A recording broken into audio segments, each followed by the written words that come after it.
Bonjour à tous, pendant un an je vais vous présenter un film par jour, soit 365 films dans l'année. Aujourd'hui on est au 51e film, La planète des singes.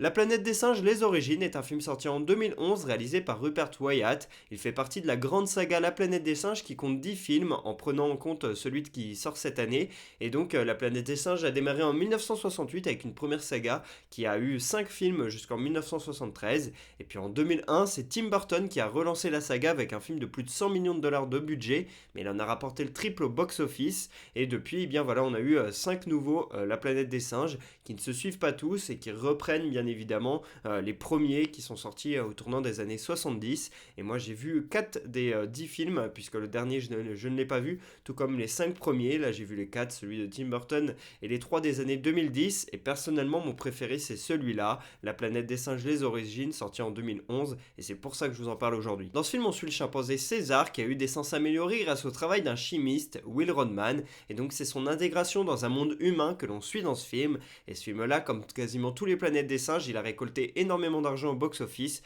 plus de 480 millions de dollars, ce qui est assez énorme. Et de toute façon, à chaque fois qu'il y a La planète des singes au cinéma, c'est un carton. Le film a été très bien récompensé aux Saturn Awards, qui récompense les meilleurs films de science-fiction de l'année. Il a été élu meilleur film de science-fiction de l'année, les effets visuels ont été récompensés, ils ont aussi été nommés aux Oscars mais ils n'ont pas gagné. Et puis Andy Serkis, il a été élu meilleur acteur dans un film de science-fiction pour sa performance de Will Rodman, le chimiste. Dans ce film, les personnages secondaires ils sont tenus par des acteurs assez connus comme James Franco, John Lithgow ou encore David Oyelowo qu'on a vu dans Selma, un film dont on a parlé cette année. Et puis il y a aussi Tom Felton que l'on connaît pour son rôle de Drago Malfoy dans Harry Potter.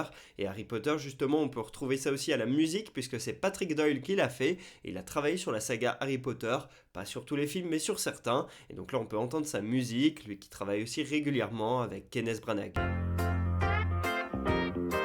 Si je vous parle de ce film aujourd'hui, c'est parce qu'on aurait pu fêter les 112 ans de Pierre Boulle, mais comme vous vous en doutez sûrement, il est décédé il y a plusieurs années, en 1994, à 81 ans. Et si vous ne connaissez pas Pierre Boulle, eh bien c'est l'écrivain de La planète des singes, un livre qui est sorti dans les années 50 et qui a donné lieu ensuite bien, à toute cette saga de 10 films, et ça fait plaisir de se dire que c'est un Français qui était à l'origine de tout ça. Et Pierre Boulle, il est très connu pour l'écriture de son livre Le pont de la rivière Kwai, qui raconte son histoire pendant la Seconde Guerre mondiale. Lui, il ne se trouvait pas en France, mais en Asie, et quand il était là-bas, il a su s'associer à des gaullistes pour essayer de combattre le Japon qui était alors allié de l'Allemagne.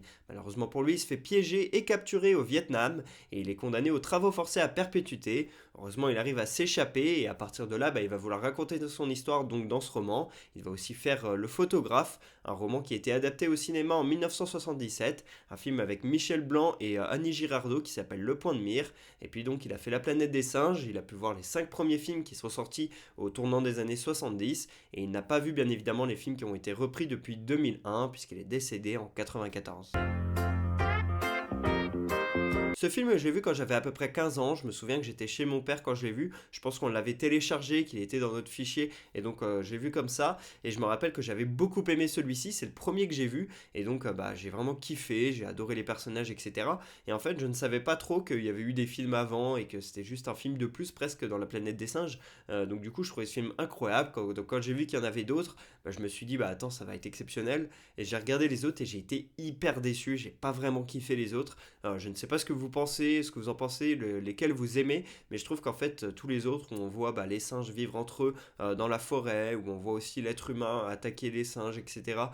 Toutes ces choses-là, j'ai pas du tout kiffé. J'ai vraiment aimé ce film-là avec César qui est dans le monde humain et où je trouve le personnage hyper attachant, contrairement à dans les autres films. C'est vraiment ça qui le démarque, celui-ci, La planète des singes, les origines, c'est que César il est presque humain, qu'on a de l'attachement pour lui et donc on est à fond avec lui. Je trouve qu'on n'a pas autant ça pour les autres films. Donc voilà, dites-moi ce que vous en pensez. Moi je trouve qu'il est de loin le meilleur La planète des singes. Je mets un 17 sur 20 à ce film. Pour moi, le gros point positif, c'est comment César il est fait. C'est vrai qu'en termes d'effets visuels, c'est vraiment incroyable. C'est hyper bien fait, hyper réaliste. Son visage est vraiment presque humanisé. Donc, on voit un peu les traits de son visage et ses émotions.